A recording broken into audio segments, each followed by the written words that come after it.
So here we are, the final time. The curtain is closing for another series of 100 days in. So welcome to this final episode with me, Will Hall, the podcast where we deep dive into a meaningful 100-day period of a company told by the founder themselves.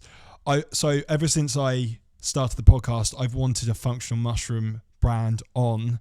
I think in 10 to 15 years, functional mushrooms are going to be mainstream. At the moment, people don't quite understand them, especially certain generations.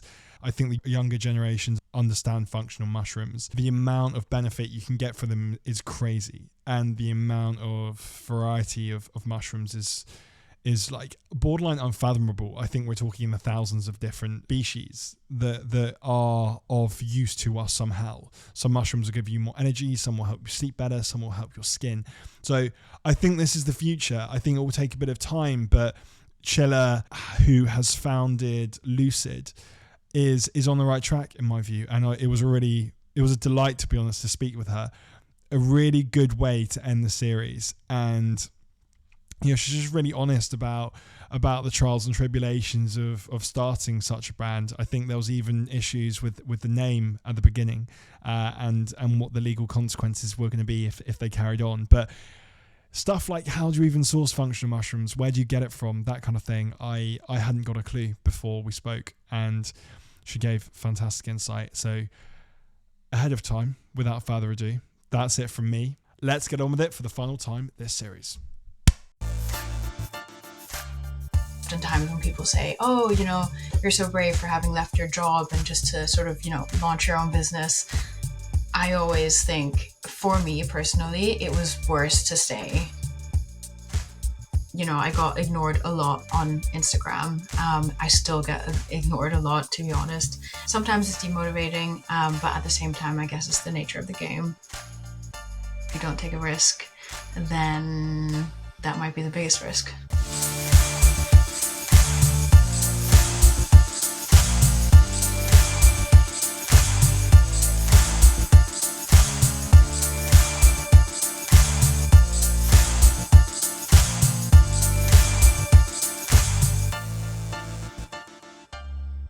Csilla, it's so great to have you here.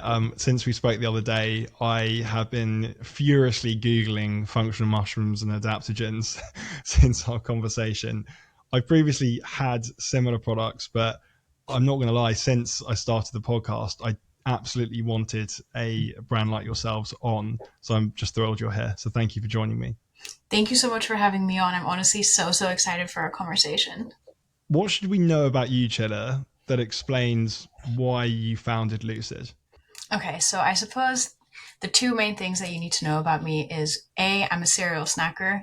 So I've always enjoyed having my little snacks in between meals.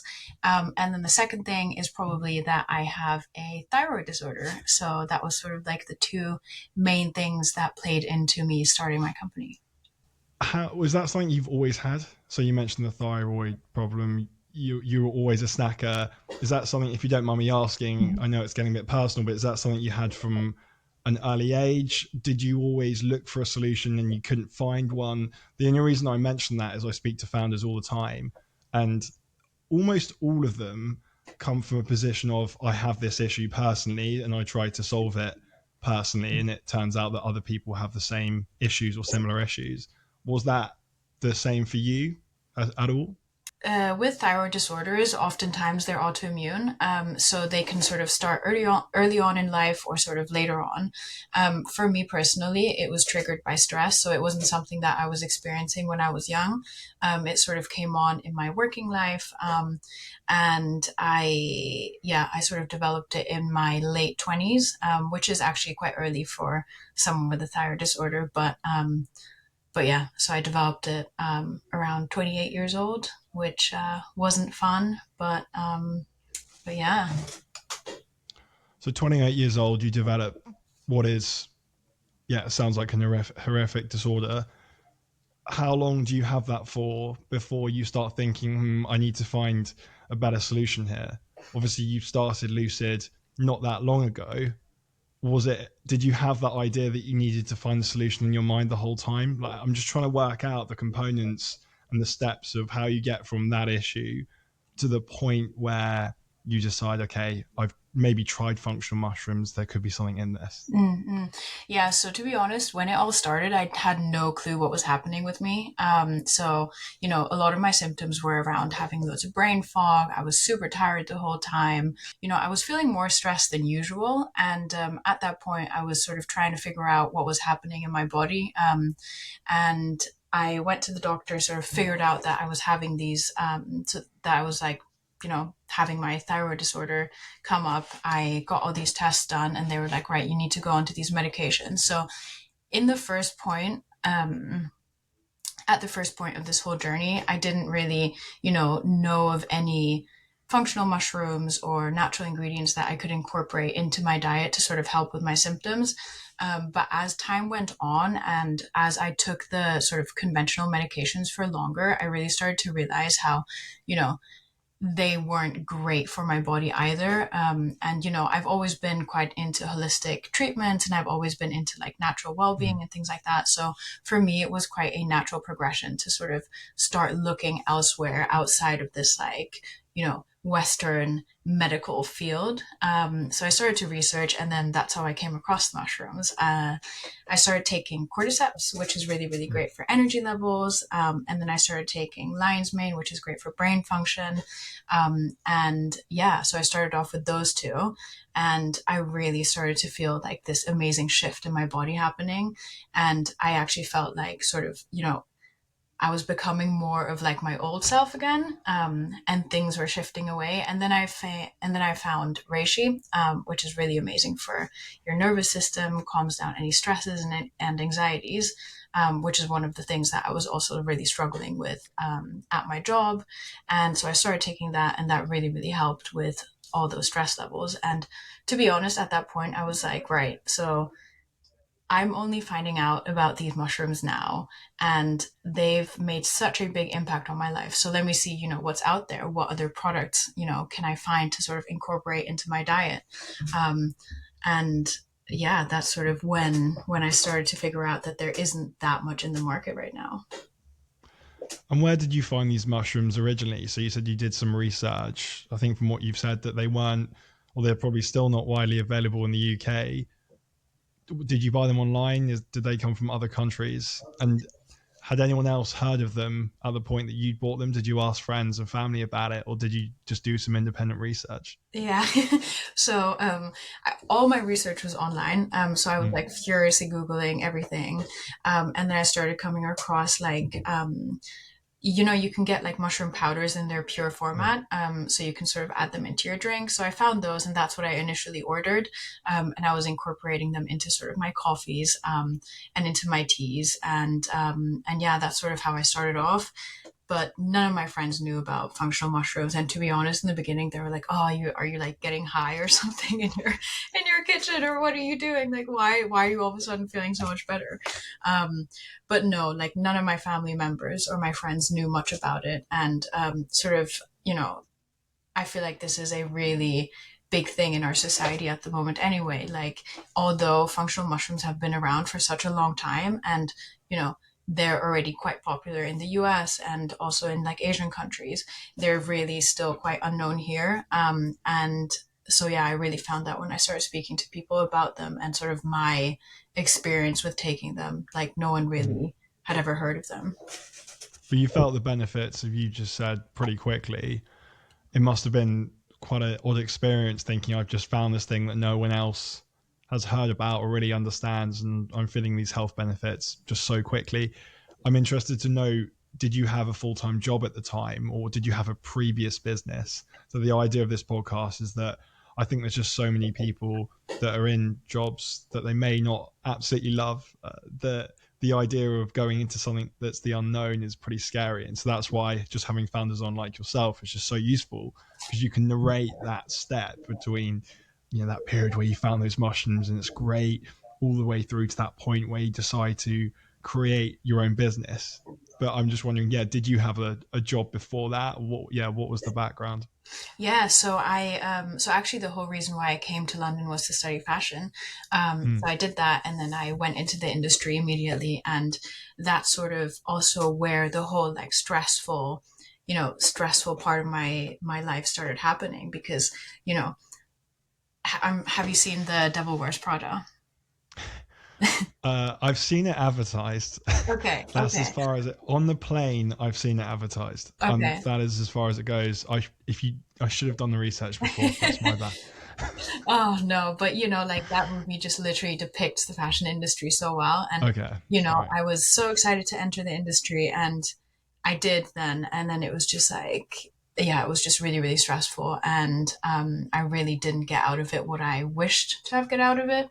And I really didn't, yeah, it just wasn't what I expected. Mhm. And it got to the point where I was so stressed that I was like, anything is better than this. And oftentimes when people say, oh, you're so brave for having left your job and just to sort of, launch your own business, I always think, for me personally, it was worse to stay Mm. at my employment. It was worse for me to stay at my job, because that was just sort of, not doing good for my health. It wasn't really doing good for my personal development, and it was just not, fulfilling me as a person. So leaving and trying to build something that would fulfill me, was really the most logical step. Yeah, it may be a point that I think about this a bit where things had got so bad, or maybe that you knew that clearly wasn't the right career, that was enough activation energy to allow you to move on to that next step. I think sometimes the dangerous zone is when things are like okay, and Yeah. you've done it for a few years and it's dependable. So things aren't bad enough to make that change. But really the best thing that could be for you is to for things to get worse, and therefore you have to make the change. So it's Yeah. interesting. You seem to be in that period where like you felt like that was the obvious choice. The risk was staying in the job.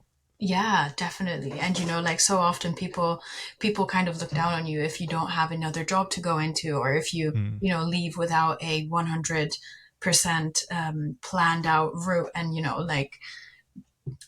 people will just often look down on, not, they won't look down on you, but they'll just, be skeptical of, will you be able to succeed, or, mm. will you be able to do what you set out to, what you set out to do. So it's, yeah, it's sort of that leap of faith that you have to take. But at the same time, if you don't take a risk, then, how are you going to achieve what you want to achieve? Do you mind just giving some insight into the the day or maybe the week, the period where you decided to leave your job? Hmm. Had you done a load of research into what is now Lucid? Did you have absolutely no clue when you left your job? Yeah, how does that dichotomy work? What did it look like if we were Yeah. to go back then? um, to be honest, Lucid was nowhere near in my brain at that point. Like, Okay. to be honest, the day that I decided that I would quit was, I can't remember what day it was, but I remember it being so clear in my mind that this was my sort of way out, and that if I quit my job, that would be the solution to everything. So I did that. I quit, and then I sort of went on this journey of trying to figure out how to structure my days, to figure out how I could build a business, and yeah. Does that answer the question? It does, yeah. Well, because it is one of my first guests. The first guest I ever had on was a guy that founded a company called Oddbox, and they deliver fresh fruit, wonky fresh fruit and veg throughout the UK. Their idea now has been used by the likes of Dash Water, who also use wonky fruit and veg in their Mhm. drinks. So it's Mhm. an idea that's very much catched on or caught on. Mhm. May I correct myself there? But the key thing that he told me, a guy called Deepak, was that he left his job and then had to come up with an idea. So he'd almost backed himself into a corner Yeah. where there wasn't really any other option. Was that similar in your case where you're like, I've got to make something work here? Yeah. Yeah. Basically, when I left, I was like, I need to find something that I can do. And to be honest, I had so many different ideas. And at that point, A, I didn't really know how to build a business. B, I didn't know where to start or how to find the people that could help me. And C, I was just, still in this whole recovery phase from my thyroid disorder. So there were so Mm. many moving parts to making this happen that I felt like the release and the sort of relief from leaving my job was just sort of, enough already to bring positivity to my life. And then that sort of gave me the space to start exploring different ideas and to sort of, figure out what to do and how to sort of, launch a business. And then that's sort of when the journey then started into, you know,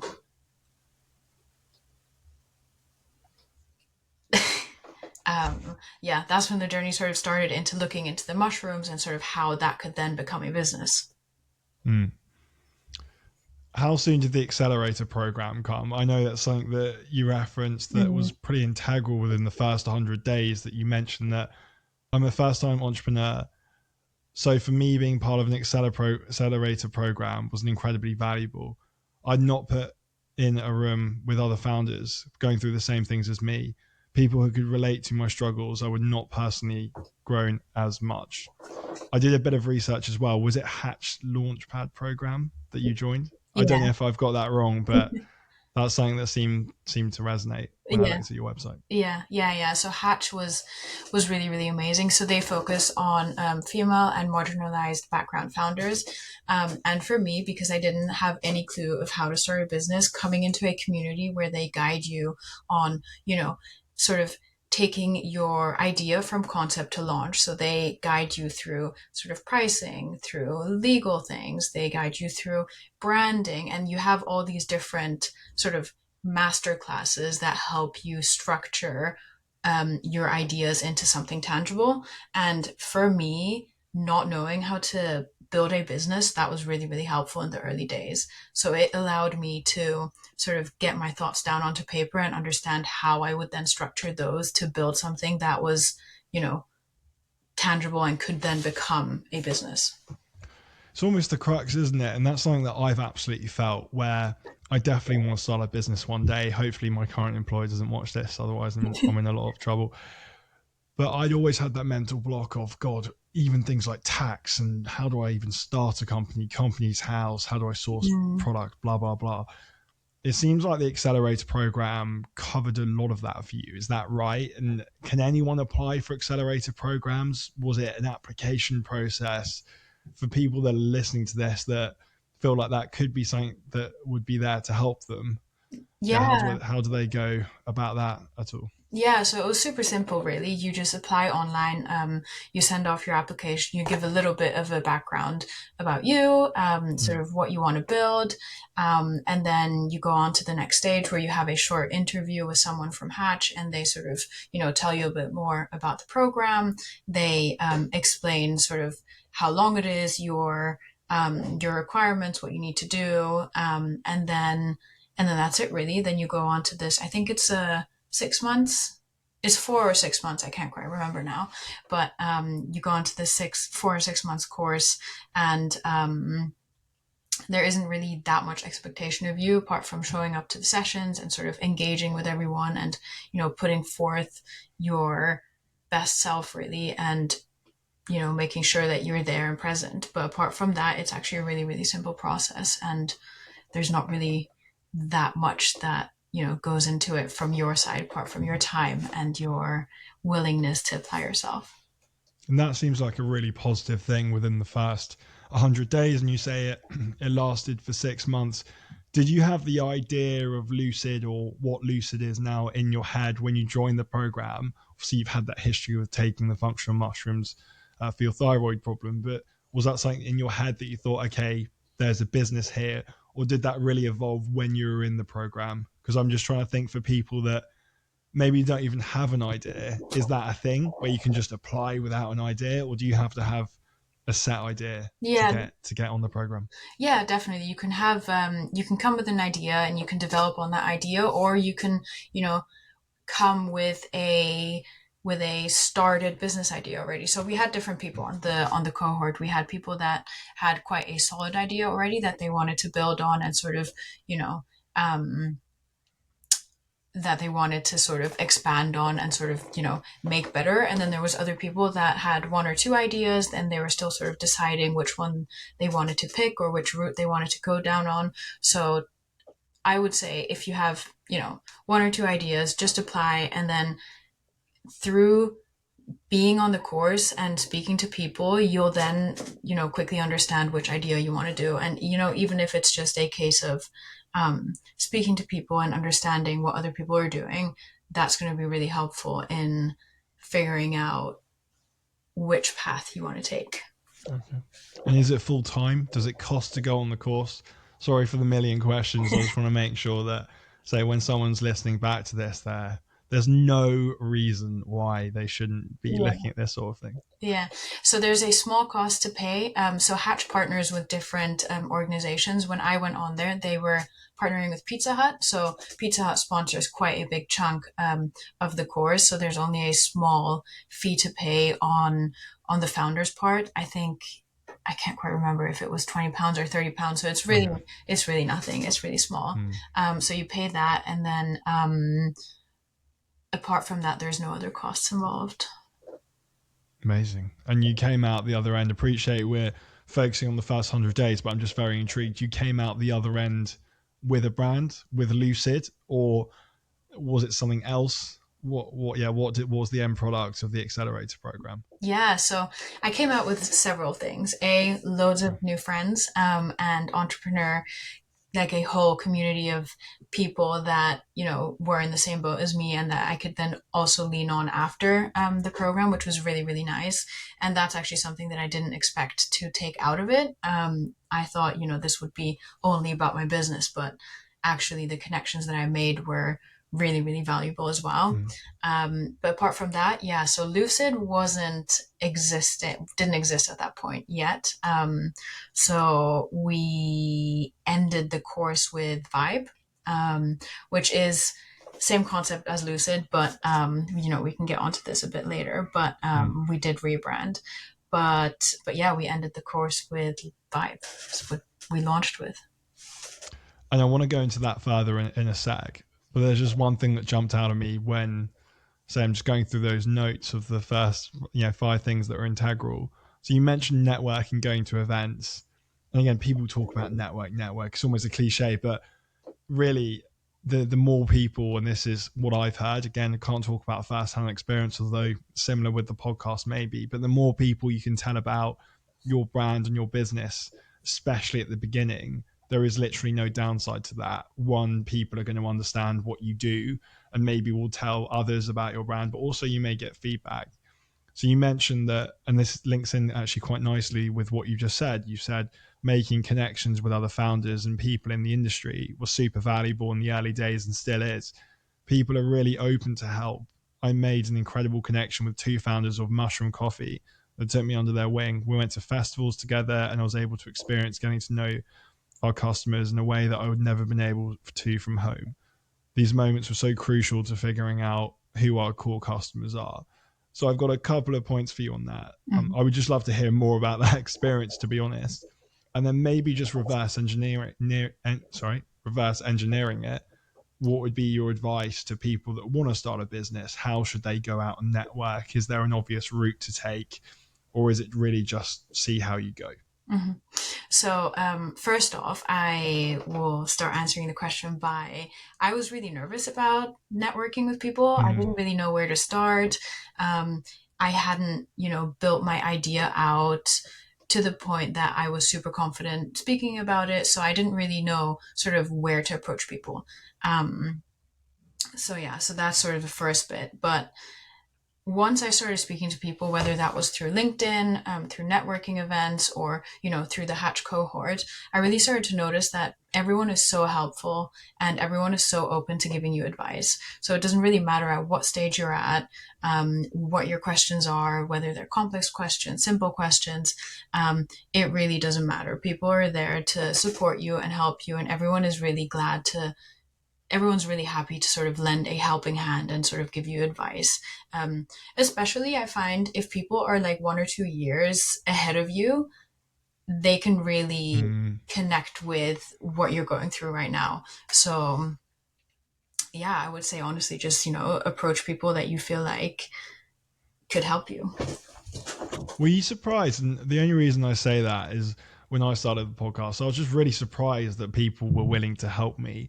Did it surprise you at all, Csilla, that people even maybe in the same sector or even similar brand were willing to help you at all? Because for me, it just astounded me that people were willing to give me the time of day, especially at the beginning. Yeah, definitely. I always thought, oh, what if I reach out to these people and they think I'm Yeah. going to try and copy their idea, or, whether I'm trying to like figure out what they're doing, or like, snooping around. Um, but I don't think anyone thinks that. I think Mm. people just, are excited to speak about their business, and they're excited to sort of help other people on the way. And I'm sure these other founders that you're speaking to, they've had help on their way as well. So it's sort of like paying back what they've learned to people that are on the same journey. So yeah, I was surprised in the beginning, but the more I spoke to people, the more I realized that everyone does want to help. And now I'm in a position where people come to me and they ask me for help, and I'm really glad that I can sort of pass on what I've learned over this past year. Yeah, it's a super cool ecosystem, the startup world. I mean, I come from a corporate world where it is definitely not like that, where people don't necessarily want to help each other too much. But I completely agree with what you're saying. It honestly just surprised me so much. And it seems like you have had a really positive experience. I wanted to ask you though, did you reach out to lots and lots of people at the beginning, maybe even during the accelerator, before or after, about advice, networking, that kind of thing? Mm. And did everyone reply? And the only reason I'm trying to come from this angle is, and this is something I've had personally with a pod, I think a lot of people do, the guests that I have on say something not too dissimilar, but do you have a lot of people that just don't reply? And is it a case of saying 1 in 10 are going to reply, just send out enough messages? Or were Mm. you a bit more targeted?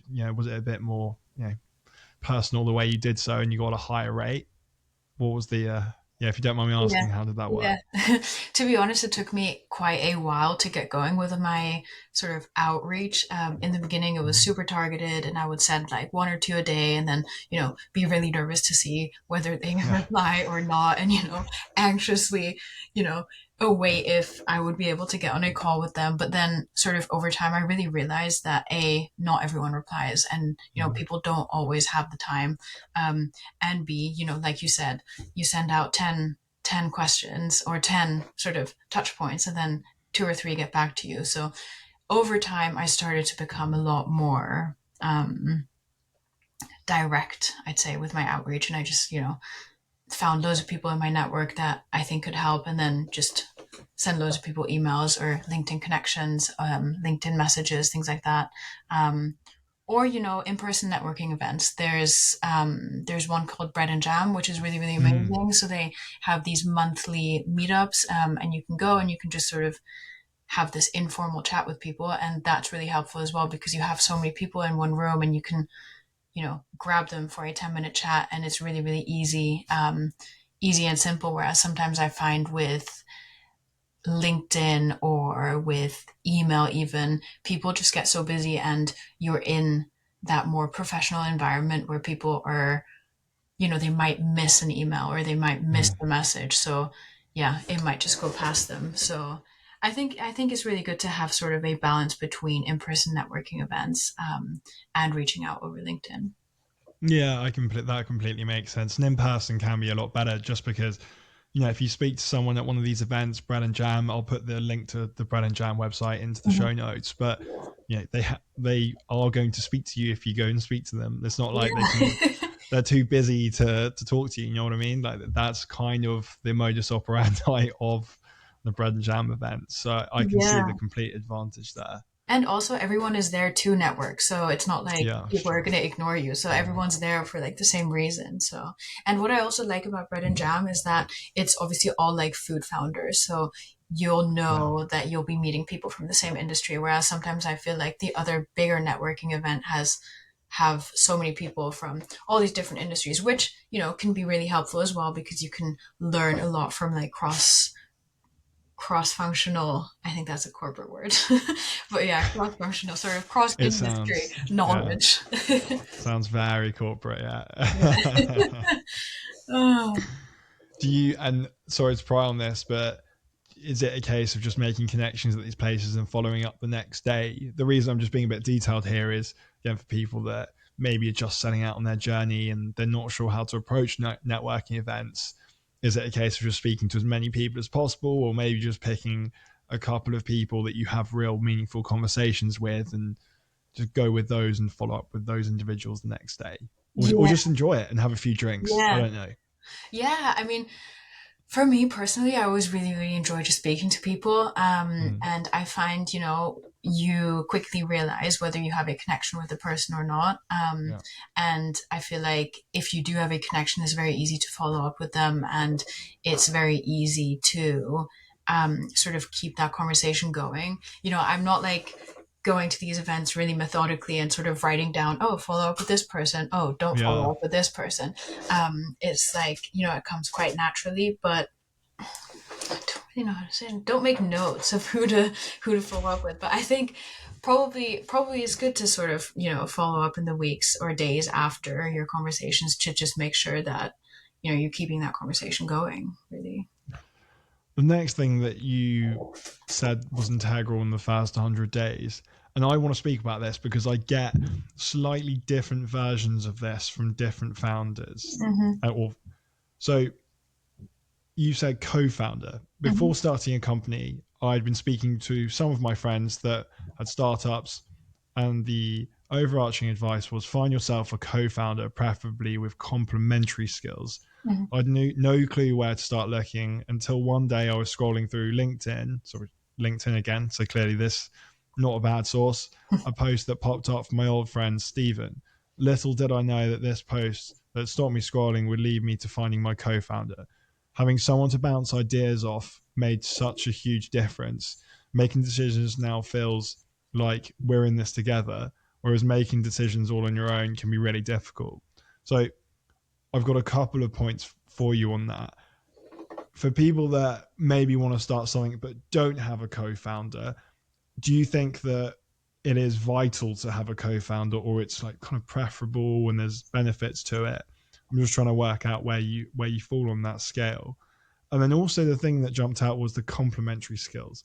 And the only reason that that's an interesting point is that I've heard from others, and there's obviously no right way of doing this. Clearly, I think that's the traps sometimes people that listen fall into. There is no right way of doing it. But do you think complementary skills is best? I've heard others say find someone that is nothing like you, and therefore together Mm-hmm. you are like the ultimate person. So Mm-hmm. again, yeah, what are your thoughts on that? Yeah, so on the complementary skills, I mean, I think it's really important that you have a rounded sort of team. Even if you're two people, you're a team already. And so with Steven, my co-founder, for example, he's really good at marketing, and he's really good at sort of the financial side of the business, which I'm not great at. I'm Mm. much more into sort of product. Yeah, we've got different skills that complement each other really, really well.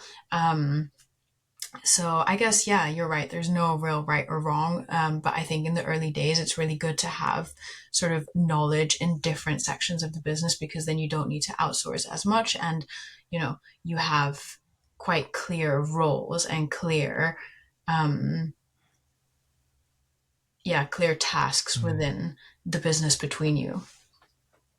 So you're scrolling, you have your phone like this. You're scrolling through LinkedIn. Mm-hmm. You stop, you see a post from Stephen. You read his post. So what does the post say?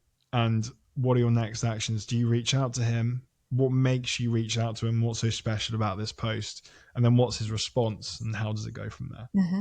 So Stephen has a growth marketing agency.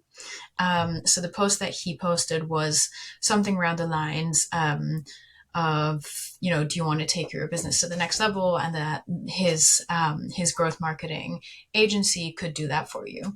So as I was scrolling, I saw that and I was like, oh, maybe I should speak to him, because he could probably help me develop my Mm. idea and sort of, grow this business that at that point wasn't even a business at all yet. But anyway, I reached out to him, and he was like, yeah, of course, let's jump on a call. We got on a quick call. We spoke for, about an hour, and that's sort of where the relationship started. And yeah, we then started to speak on a weekly basis, and he helped me get onto Hatch, and he helped me sort of build out the idea, and that's where it all started, really. Approaching indies early. Getting interest from delis was a real confidence boost. In fact, that we were able to get listings even before launching gave us the confidence that there really is an appetite there, and that entering into the retail market early, we could use this to learn from who buys Lucid. Our deli customers will be different to our online customers. So what better way to know than to engage at sampling sessions? And so I think the theme that I get from this, and I listened to a podcast the other day where someone mentioned something similar, where it's the case of just testing your product out before you go with that full launch. Is that something you were doing here? And then if so, how do you approach delis? Do you walk in and say, I've got the most amazing product in the world? Or do you email them? How do you find them? Yeah, talk us through that. The first deli that we launched with came through a connection that I had with another founder, and she was really excited to launch our bars before we had even launched ourselves. And that was honestly super, super helpful because that, allowed us to go into store, do sampling sessions, and really get feedback from the customers there and then. To be honest, I didn't think I was ready to do that. But I think that those are always the right moments to go in and test it because, you're never going to ever feel 100% ready to do something. So being able to sort of go and test the product live with people and gather feedback was really, really helpful to sort of, tweak the recipe, tweak the branding, and just really understand what people liked and what people didn't like.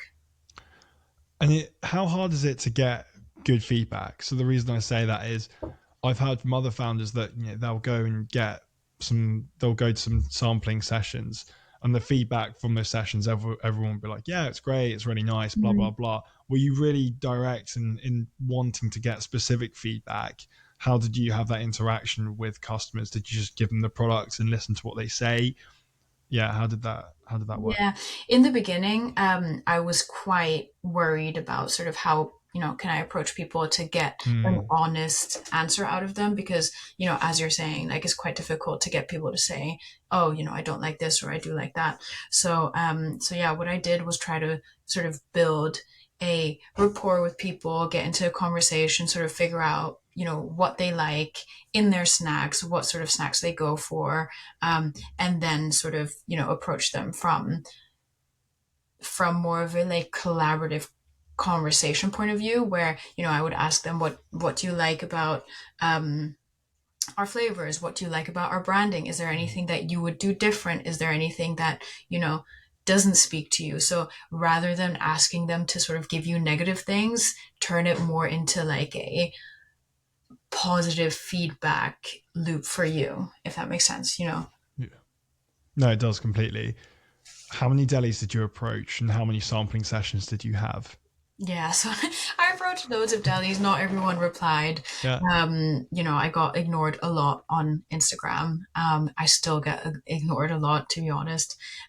Sometimes it's demotivating, but at the same time, I guess it's the nature of the game. You just have to approach loads, and then at some point, people are going to start noticing you. But yeah, so I did probably around 20 sampling sessions by now. Yeah, I've tried to sort of mix it up between different delis, between different cafes, tried to, go to different locations where we'd have different types of customers to really start to get feedback from a variety of type of people and not, always the same type of people. And then I just think, and I was thinking this as you were saying, like the rejection point is almost necessary to get the yeses.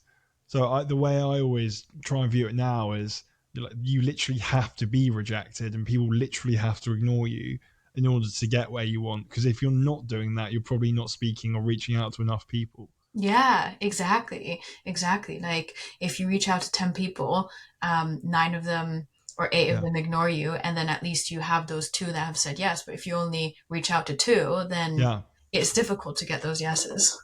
Yeah, and it doesn't matter that those 8 have ignored you because you are where you are today because of the people that have helped you. So, yeah, I think of it like that.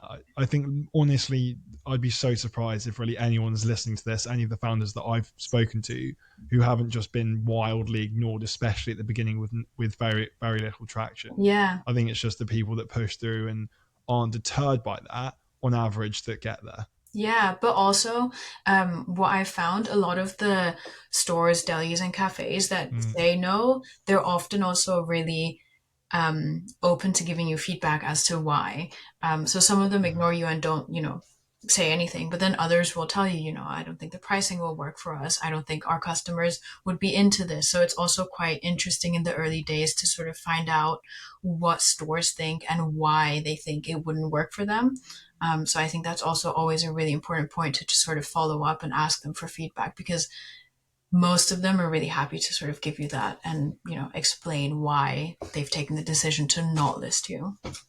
That's a really good point. It's a way of reverse engineering it almost, isn't it? And trying to at least extract some value from the fact they won't move forward right now with your product. Yeah. You clearly you would have had so much feedback, I suspect, about the Mhm. product. How do you know what to listen to, what not to listen to? Because I suppose there's a danger if you listen to everything everyone says and encompass it in your product, you end up with just something very strange and maybe just a very bland bar that people are used to. How do you gauge what to listen to and what not? Do you trust your instincts a lot more with that? Do you speak to your co-founder? Yeah, how does that work? Yeah. So for us, to be honest, we got so much mixed feedback in the beginning. Yeah, And you get different types of answers from loads of people. So for us, it was just really important to sort of listen to reoccurring feedback. So, yeah. if the same thing kept coming up, then we would realize, all right, this is something that we need to listen to, and this is something that we need to pay attention to and potentially change. So for us, it was more about sort of getting a holistic picture of all the feedback that we were getting and sort of really pinpointing what are the reoccurring themes and what are the things that we can sort of easily implement, test, and see if they actually make a difference. But yeah, most of the time it was speaking to my co-founder. I also do quite like listening to my intuition. Um, there was a couple situations where I didn't listen to my intuition, and then I should have actually, because it was the right decision. Um, but yeah, what we do now is just really try and gather feedback and make sure that when we take a decision that it's based on reoccurring opinions and not just the one-off, I didn't like this. And did that play into, and this is one of the final points, but did that play into deciding to rebrand and change the name? So you say, we started out as Vibe with packaging design on Canva. Shout out to Canva. I still use Canva. It's great. About 2 months in, we realized that we were about to have a trademark issue. We were so back and forth on what to do. We had some pretty solid uptake in the market and felt this might be a blessing in disguise. So we hired a branding agency and now have a very memorable standout brand. Mm-hmm. Yeah, so first things first, we launched with Vibe, and then very quickly, about 6 weeks in, we realized that there was actually a trademark, an existing trademark that would potentially give Mm. us some issues down the line. So I did speak to a few lawyers, and they had suggested that as we're so early on, and since we hadn't, grown into the market as much yet, it would be quite easy to rebrand now without much impact. Um, but yeah, we started speaking to loads of people, and a lot of the people said they love Vibe and they didn't, see it changing because they really thought we had something special there. But, we were very torn between, do we take the risk of going down this potential trademark problem, or do we just, bite the bullet and go with a branding agency and sort of redo the whole branding? And it got to the point where we were just like, if we're going to rebrand, it's going to be now. It's early enough to not affect our current stockists too much. And, we have big growth plans this year. So the timing would have been, better in the beginning. So we did that. Went with an agency. It was sort of our first agency project. We didn't really know what to expect. We thought it would be super smooth sailing, that, we'd like Mm. brain dump our ideas and then that they would just like spit out this amazing brand, which wasn't what happened. It was quite the journey, but we came out the other end with a brand that we really, really love now. Um, but yeah, it was a difficult decision because I I think a rebrand is never an easy decision, especially when it involves changing the name, changing the look completely. I don't know if you saw what our branding looked like before, but it was very black and white, monotone. It was actually quite similar to like a Huel. So it was much Okay. more sporty, and maybe also a bit more masculine than what it is now. So yeah, we went through a really, really big change. But it's one of those things. If you don't take a risk, then that might be the biggest risk. Yeah, that's a really good way of framing it. Can I just say, I'm not actually just saying this because you're on the podcast. I was doing some research and looking through your website and branding and Instagram page last night. I think it's sick, the Oh, branding. thank I, you. I actually love it. And I know people just say this because guests are on, but I actually love it. I think it's so cool. I I almost want to know, how did you have an input into that? I know you said that it wasn't like a plug and play and you pay the Yeah, money and they come out with a end product, but I think it's so cool. It's almost like a retro-y. I don't quite know how to describe it. I've got a picture on my wall at home that's a very similar theme to that. I love the branding. I think it's very cool. yeah. Oh, thank you so much. Yeah, we really wanted to go for something retro-y, something that had some like psychedelic influences. We made this whole mood board with loads of different colors, with some other brands that we liked. Um, but yeah, I mean, it was like a really amazing journey, sort of working on the initial concepts to what we then got out. But yeah, thank you. Really, really appreciate that you love it. No, like it's really cool. I'm a big fan. Thank you. How was the process getting to that point though? So you hire a branding Mhm. agency, and I want to just get your opinion actually. Do you think it's something that everyone should do, or maybe it's because the situation you're in, but you hire a branding agency, you then have your first meeting? How long Mhm. does it take? Yeah, I just want to know everything about it really. Yeah. So we went with a branding agency that was located in London. So Mm, for our first meeting, we met up there. We sort of ran through how the project would be set up. We got some initial ideas out. We spoke about sort of who our target customer is, um, who our stockists are, sort of our next year plan, what we wanted to achieve with the branding.